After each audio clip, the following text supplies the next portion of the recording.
All right, Unit 4, we are talking about cell communication, and specifically today we're going to be talking about how cells signal other cells. That's going to include the types of signaling that they do and something called signal transduction, which is what happens within the cell after the signal's been sent. All right, so why is this important? This matters because organisms have got to communicate. They have to be able to respond to their environments, and that involves not only communicating with each other, like on a macroorganismal level, but also within an organism, cells have to be able to send signals to other cells so that whatever's happening outside can trigger the things that need to happen inside. So I'm sure you can think of a million reasons why we might need to do this, but here are some examples. So you may have experienced a fight or flight response recently, that sort of rush of adrenaline. The chemical name for that molecule is epinephrine. That is something that is triggered by something on the outside that makes your brain think that you either need to fight or get out of there, right? So you might have experienced things like an increased heart rate or flushing, increased respiration. It can also send some sugar to your muscle cells so that you could run away faster or fight. That's all part of a cell signaling pathway. Your cells might need to know when it's time to grow. Maybe you're a baby and you need to, make some new body parts, or you have a cut that needs healing and you need some new cells to fill in the gap. That's an important reason that you need to signal for new cells. And then, of course, at the end of a cell's life, you really need them to die off when they are supposed to die off, or you will end up with extra cells accumulating, and that is what cancer is. So you need to have an important, a trustworthy way of sending a signal for both of those. If you're a plant, you need to know when to start germinating. When is the time right? When do you have all the things you need to do to grow successfully? Or when do you want your flowers to start budding? If that happens too soon, you won't be able to survive. It's the middle of winter and you can't survive that environment. You'll die off. So you need a way of triggering those responses. And then here's an interesting one that I think is cool in bacteria, something called quorum sensing. A quorum is sort of a minimum number of things or people. And in this case, it means the minimum threshold number of bacteria to trigger a response. The example that's shown in the pictures on the right is a response called bioluminescence. So you can see on the Petri dish that's streaked at the top, you have sort of increasing glowing around the circle. And it's not that the cells on the sort of bottom right can bioluminesce better or more efficiently than the other ones. It's that there are enough to trigger this quorum sensing. So what happens is the bacteria will secrete a molecule into their environment. And when more bacteria are around, more of that molecule is secreted. And so more of the molecule is reaching each of the individual bacterial cells. When enough of that molecule is absorbed by the bacterial cell, it'll be enough to trigger this biochemical pathway that causes this glowing or this bioluminescence. So that's what you're seeing in the Petri dish. Like on the left, there's just not enough. You kind of see a few little responses here on the right. But when you get to that one little wedge that's really glowing, that's where we've reached quorum, and enough of that molecule is around so that they kind of all trigger at once and they glow. And then the squid picture you see on the bottom is an animal that lives symbiotically with these bacteria. They actually live inside of the squid in these light patches. And they will glow. When there are enough of them together, they will glow for the squid, which is an advantage for it for a variety of reasons. So I think that's kind of cool. So all those are reasons to signal if you're a cell, but you can imagine that's just scratching the surface. All right, 4 main ways to communicate. You probably recognize most of these from the interactive that we did in class. And they are categorized based on how far away the signaling cell is from the receiving cell. So starting here with autocrine, that is where the signal sender and the signal receiver are the same cell. Juxtacrine means the cells have to be actually literally touching. Paracrine is a message being sent over a short distance, and endocrine is a message being sent over a long distance. All right, autocrine. So this is the one, auto means self, where the chemical messenger you can see in the picture at the right is being released by a cell and then is kind of like going around the corner and binding to a receptor on the same cell. And notice also that a lot of what you're seeing in terms of messenger release is exocytosis. So remember that from when we did membrane. These are usually released via exocytosis. Okay, so why do you want to trigger yourself and signal yourself? There are a few examples. A lot of good examples of signaling come from the immune system because so many important messages are being sent there. So I'll bring up T cells again later, but one of the kinds of signaling that they participate in is this autocrine signaling. If a T cell is presented with an antigen, so an antigen is just like a piece of something that's triggering a response, so like maybe like a piece of a bacterial cell or whatever, that will trigger it to not only it needs to grow, and it also needs to develop into sort of like a mature T cell that can go do a job. So what it'll do is it will receive that signal, be presented with this antigen, and then release the chemical messenger that will actually trigger itself to go on and grow and develop. So that's just one way that your immune system can quickly get a response going. Next up, juxtacrine signaling. So I've seen it called juxtacrine. Sometimes you will see it like cell-to-cell communication or direct contact. But the key here is obviously there has to be like touching. And there are two strategies that are used here. One is cells that are always touching and are meant to be touching all the time have some kind of channel between them through which they can send chemical messengers. And the other one is cells that are not always together, but can come together and have complementary proteins like touch each other and send the message that way. So let's look at each of those. Starting with special channels, you probably remember plasmodesmata from when we were doing plant cell anatomy. These are those channels or holes, or basically like tunnels, like little tubes that go through the cell wall in between adjacent plant cells. For the animal cells, you can see it's very similar. We don't have a cell wall, it's a plasma membrane. We have a channel called a gap junction that is connecting two adjacent cells through their plasma membranes. This is sort of like if you lived in an apartment complex and for whatever reason you wanted to have like direct communication with your neighbor, which I can't imagine why you'd want that, but let's say you wanted to be able to like directly like share snacks or like, you know, make jokes at each other while you're watching TV together or whatever. And you accomplished this by drilling like a big hole in between your apartments so that you could like, you know, pass the pretzels back and forth. That would be like this version of juxtacrine signaling.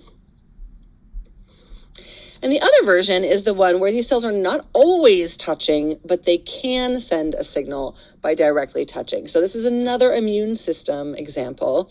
So let me kind of walk you through it. All right. Over here on the left, you see a pathogen. A pathogen is just something that causes disease. In this case, it looks like a virus. And it's going to be eaten by, they've labeled this a professional APC or antigen presenting cell. The typical APC is something called a macrophage or a big eater. You can see those word parts. What these guys do is they just go around and they eat a bunch of stuff. And sometimes it's harmless, you know, just like waste, whatever. And sometimes it's something like this guy, this virus. And what they'll do is they'll take the thing in, they'll digest it, like, you know, break it apart. And then instead of like recycling those molecules or just, you know, getting rid of it as waste, they actually present what they've eaten on their surface. So they have these molecules. You see MHC, it stands for major histocompatibility complex. But all you really need to know is this little blue molecule that's sticking out of the macrophage here, that's the job of that protein is to present what the macrophage ate. So it'd be like if you ate a sandwich and instead of digesting it, it would be, some of the tomato and some of the bread and some of the lettuce would just be like, on your skin, just showing everybody what you had for lunch. Why does it do this? It does this because in this way, it can show the immune system what has been floating around. And it'll be like, hey, look at this, I ate this. And if it's something bad, if things are working right, one of these T cells, this like immature T cell, will have a complementary T cell receptor. That's this brown one you can see that matches exactly with the MHC and its antigen. So there are all different kinds of receptors and all different kind of MHC, right? They are matching. That means that the thing that got bound in between them is a bad guy, and that needs to trigger a response. So that direct touching will trigger this T cell to develop and sound the alarm and trigger a whole bunch of other immune cells to start doing their job and fight the pathogen. All right, so that was direct touching. Paracrine signaling is where instead of being actually touching, they're just nearby. So we're still close to the cell. The target and the signaling cell are near each other. They're not actually touching. And you can see the sort of generic version of this at the top.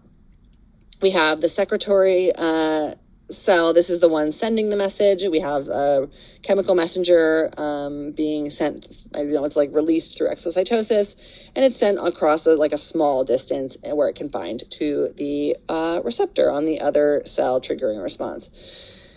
The synaptic signaling at the bottom, it's really the same thing. I mean, it really is just paracrine signaling, but because there are a few little nuances here, and because it's really important, it has its own little mini category here within. Okay, so let's look at it. Both the cell at the top, the axon of this neuron that is coming out at the top that's sending a signal, and the one for the target cell that's receiving the signal, these are both neurons or neural cells, like nerve cells, right? And the way that they're going to send the signal down the whole entire nerve is by releasing the chemical messenger, and that messenger will travel across a small gap. In this case, the gap has a special name. It's called a synapse or a synaptic cleft. That's just this small space here, after which it will bind a receptor on the target cell, which is typically also a neuron, right? It's just a different part of a neuron called a dendrite is usually what the part that's going to be receiving it. So we have the messenger going from one part of one neuron, crossing the synapse and being bound to a receptor on the target cell, which will then become the signal sender to the next neural cell. And that's how you get the message being passed on and on and on and on and on. In your brain or even out to your muscles to cause a muscle contraction, etc. And finally, we have endocrine signaling, which is long distance signaling. So this is going to be where you need an effect that happens not right near the cell where you're sending the signal, but somewhere far away and possibly lots of different places far away. All right, so these signal molecules are called hormones. I'm sure you've heard the term hormone before, and I bet you can even think of some that we might have discussed before. There are two ways to send these. If you are a plant, you can send it either through their vascular tissue, a plant's vascular tissue, xylem and phloem, which is their arteries or veins, remember? Or they can, interestingly, send hormones through the air. So this means that they can even send them to other plants, which I think is interesting. Can you imagine if humans could do that? And animals can send hormones just through their bloodstream. So if you look at the diagram at the bottom, I just want you to notice that this is only showing a little bit of a blood vessel, but this can be long distance, from your head to your toe. These signals can go anywhere that your blood goes, which is everywhere in your body, of course. So here you can see that the signaling cell will release the chemical messenger into the blood vessel, and then somewhere else it will bind to the receptor on the cell, and then the next action will happen. So an example here is insulin. all of your cells need to be able to take in glucose, right? Insulin is involved in telling your cells to take glucose out of the bloodstream and into their cells. So when you eat, your pancreas will, special cells in your pancreas will release insulin. That insulin will go into your bloodstream and tell your cells, okay, there's sugar around, time to take sugar inside. And that will obviously feed your cells, but it will also prevent your bloodstream from being just like full of sugar all the time, which is a bad thing. You probably know that when the insulin is not working right, or the receptors can't, notice that insulin isn't even in the bloodstream, that causes diabetes. You probably know somebody with diabetes. It's a pretty common disease, and you probably also know that it causes a lot of problems. It's kind of a big deal if this isn't working right. So this is an example of a hormone that is using endocrine signaling to have an effect all over your body. Okay, so we've talked about how does the signal get from the sender cell to the receiver cell, but we haven't talked about what happens after that. So, we bind the receptor, then what? Like, how does that do anything? That's what this part is. So signal transduction is how the chemical messenger actually causes an effect within the cell. Because remember, we're not just trying to be like, hey, how's it going? That's not the message. We need something to happen at the end of this, right? Okay. So before we start, a little bit of vocab, and I've been using some of this, I think, already. The chemical messenger, or anything that binds a receptor, is called a ligand. So when we talk about the ligand, that's the chemical messaging molecule, right? And the ligand is going to bind with a receptor. And there are actually two places where a receptor can be. You're probably really thinking of a receptor that's on the surface of the cell, because that's kind of like all we really talked about. But it can also be inside of the cytosol. So let's talk about what determines, which one you're going to bind to. If the ligand is hydrophilic, remember, hydrophilic molecules cannot cross the cell membrane easily because of that hydrophobic section in the middle, right? They get stuck there. They can't go past. So if you want something to be caused by a hydrophilic ligand, that receptor has to be on the surface of the cell. Hydrophobic ligands can cross if they're small enough, can cross the cell membrane, and those are going to bind with intracellular receptors that are in the cytosol. So just two places where they can be, and you should know, if I tell you which one's which, you don't need to necessarily, you don't have to memorize which ligands are hydrophobic, right? It would tell you, but you should know that if you have a hydrophilic ligand, for example, it can't be binding an intracellular receptor. Okay. 3 steps in signal transduction, starting with reception. So this is the part we've actually already talked about a little bit. Ligand binds the receptor. It's made whatever journey it was making, and then it's going to bind the receptor. Now, this is important. Receptors are specific. It's kind of like enzymes in this way, right? The ligand has to physically and chemically be compatible and fit in the receptor. And this is important because, remember, there are thousands of responses that can happen in the cell. You want the response that you want to happen where you want it to happen, when you want it to happen only, right? You want insulin to tell your cells to take up sugar when there's sugar around, and not when there isn't, because that would cause its own problem. So it's really important that certain ligands can bind certain receptors, and that's how we have control over what signals are being sent and received. After the ligand binds the receptor will change shape, and that is what triggers the next part, which is transduction. Transduction is the part that is sort of the most variable. There are lots of different, specific little differences between exactly what happens next, but they follow a general pattern. So I wrote down here, it can involve any or all of the following, but it kind of usually does involve most of these, okay? After the receptor changes shape, you're going to see a domino effect of chemical reactions typically. It's going to cause one thing to change inside the cell, that'll create a product that will cause something else to be changed, another chemical reaction to be triggered, and that product will trigger another chemical reaction, for example, and on, right? So you're going to have like a literal domino effect of chemical reactions that will typically amplify the signal that was sent. Part of this process, that domino effect of chemical reactions, is the action of kinases and phosphatases. What these enzymes do is add or remove phosphate groups. So remember, ATP does its job. It transfers energy by adding a phosphate group to a molecule. Adding a phosphate group will activate a molecule. So if you want to turn on an enzyme and get it acting, you would activate it by adding a phosphate group, for example. And so it's important enough, the term kinase and phosphatase is common enough, and they are common enough in action that you should probably know what those names are. Okay, so one of the things that can happen along this domino effect is that kinases are activating molecules by adding phosphate groups to them. And another thing that can happen is other molecules might be turned off, or those same molecules, once they've done their job, might be turned off by a phosphatase removing a phosphate group from them. And the other thing that can happen, and often happens, is that an enzyme will produce a secondary messenger. All this means is like an enzyme will act on its substrate, like, maybe it's a product from a previous step, and part of that will be to create something that then triggers another response. So that's a secondary messenger. And a really important common one that you should know about is cyclic AMP or CAMP, C-A-M-P. Cyclic AMP is just ATP with two phosphates removed.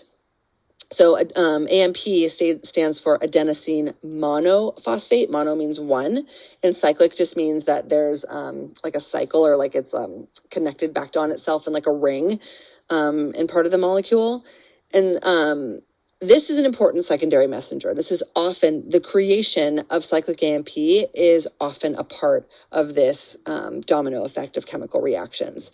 And you should also know that the enzyme that makes cyclic AMP is adenylyl cyclase. Okay, so we're going to do a domino effect of chemical reactions. There might be kinases doing their thing. There might be phosphatases doing their thing. And probably, often, cyclic AMP is going to be in there somewhere too. That is a lot.